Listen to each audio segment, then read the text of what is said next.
Hello everyone, welcome to Avis சமையல். இன்னைக்கு நம்ம அவிஸ் சமையலில் பெங்களூரோட ரொம்பவே ஃபேமஸான பென்னே தோசா தான் எப்படி பண்ணுறதுன்னு பார்க்க போகிறோங்க. இந்த தோசை பார்த்திங்கன்னா வெளியே நல்லா கிறிஸ்பியாகவும் உள்ள நல்ல ஸ்பாஞ்ச் மாதிரி மெத்து மெத்துன்னு இருக்குங்க இந்த தோசை. இது எப்படி பண்ணலான்னு இப்போ பார்க்க போகலாங்க.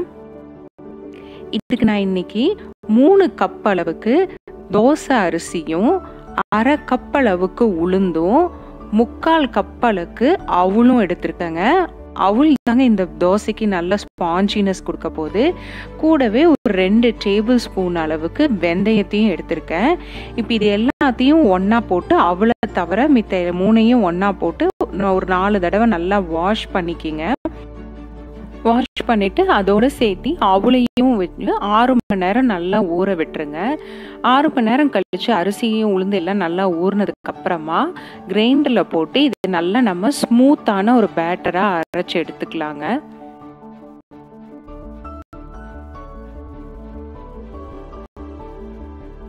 இப்போ நான் மாவு அரைச்சி ஒரு பாத்திரத்தில் எடுத்துட்டேங்க. இப்போ இந்த மாவோட கன்சிஸ்டன்சி உனக்கு காட்டுறேங்க. இப்போ பார்த்தீங்கன்னா மாவு நல்லா சாஃப்டாக இருக்குது, ஸ்மூத்தாக வந்திருக்கு, நரன்னு இருக்கக்கூடாதுங்க. இந்த மாதிரி நல்லா ஸ்மூத்தாக அரைச்சி எடுத்துக்கணும். இப்போ இதில் உப்பு சேர்த்த வேண்டாங்க. இந்த மாவை ஒரு 8 மணி நேரம் நம்ம புளிக்க விட்டுடலாங்க. 8 ஹவர்ஸ் கழிச்சு நல்லா ஃபெர்மெண்டைஸ் ஆகிருக்கு. இப்போ பாருங்கள் இந்த மாவு மேலே எப்படி புசு புசுன்னு ஸ்பாஞ்ச் மாதிரி வந்திருக்குன்னு. இப்போ இந்த மாவில் நம்ம தேவையான அளவுக்கு உப்பு சேர்த்திக்கலாங்க. நல்ல மெத்து மெத்துன்னு நீங்கள் உங்களுக்கு கலக்கும் போதே தெரியுங்க, நல்ல ஸ்பாஞ்சியாக இருக்கும் இந்த மாவு. இப்போ இதில் தேவையான அளவுக்கு உப்பும், இந்த மாவு உங்களுக்கு கலக்கும் போதே தெரிஞ்சிருக்கும் கொஞ்சம் கெட்டியாக இருக்கும். அதுக்கு ஒரு 1/4 டம்ளர் தண்ணியும் நான் சேர்த்து மாவு கன்சிஸ்டன்சிக்கு நான் இந்த மாவை கரைச்சி எடுத்துக்கிட்டேங்க. தோசைக்கல் பார்த்தீங்கன்னா நல்லா சூடு பண்ணிவிட்டு அதுக்கப்புறம் மீடியமில் வச்சுட்டு கொஞ்சம் தண்ணி தெளித்து கூல் பண்ணிவிட்டு அப்புறமா தான் இந்த தோசையை ஊற்றணும். இந்த தோசை ஊற்றும் போது பார்த்தீங்கன்னா அங்கங்கே குண்டாகவும் நடுவில் சன்னமாகவும் வரணும். இதுதான் இந்த தோசையோட எக்ஸாக்ட் டெக்ஸ்சருங்க. இப்போ இது ஏற்கனவே நான் சொன்ன மாதிரி இது பென்னே தோசா, அதாவது பட்டர் போட்டு தான் இந்த தோசை பண்ண போகிறாங்க. அதனால கொஞ்சம் லேவிஷாகவே இதில் நம்ம பட்டர் போட வேண்டியது இருக்கும். உங்களுக்கு ஃபுல்லாகவே பட்டர் வேண்டாம் அப்படின்னாங்கன்னா பாதி வெண்ணெயும் பாதி ஆயிலும் நீங்கள் போட்டு கூட நீங்கள் சுடலாங்க.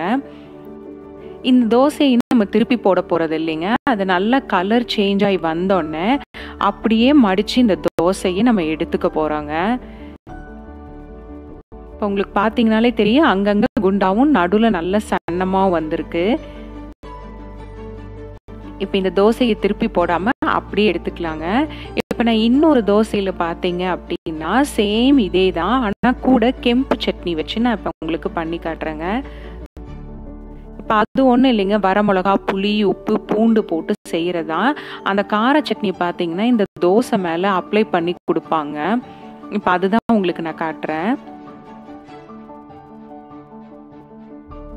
சேம் அதே மாதிரி வெண்ணெய் அப்ளை பண்ணிவிட்டு மேலே இந்த கார சட்னியும் நல்லா அப்ளை பண்ணிக்கிங்க. இந்த தோசையை நீங்கள் தேங்காய் சட்னி, சாம்பாரோட எதுவோடு சாப்பிட்டாலும் ரொம்ப நல்லாயிருக்கும். இதெல்லாம் எதுவுமே இல்லாமல் ப்ளெயினாக இந்த கெம்பு சட்னியை அப்படியே நீங்கள் வச்சு சாப்பிட்டீங்கனாலும் ரொம்பவே டேஸ்ட்டாக இருக்குங்க. இப்போ இந்த தோசையை திருப்பி போட போகிறது இல்லைங்க, அப்படியே மடித்து எடுத்து நம்ம சர்வ் பண்ணலாங்க. பெங்களூரோட ரொம்பவே ஃபேமஸான பென்னே தோசா ரெடி ஆயிடுச்சுங்க. இது நீங்கள் உங்கள் வீட்டில் கண்டிப்பாக செஞ்சு பாருங்கள், குழந்தைகளுக்கெல்லாம் ரொம்பவே பிடிக்கும். இதை செஞ்சு பார்த்துட்டு எப்படி இருக்குன்னு எனக்கு கமெண்ட் செக்ஷனில் சொல்லுங்கள். அவிஸ் தமிழ் சேனலை சப்ஸ்கிரைப் பண்ண மறந்துடாதீங்க.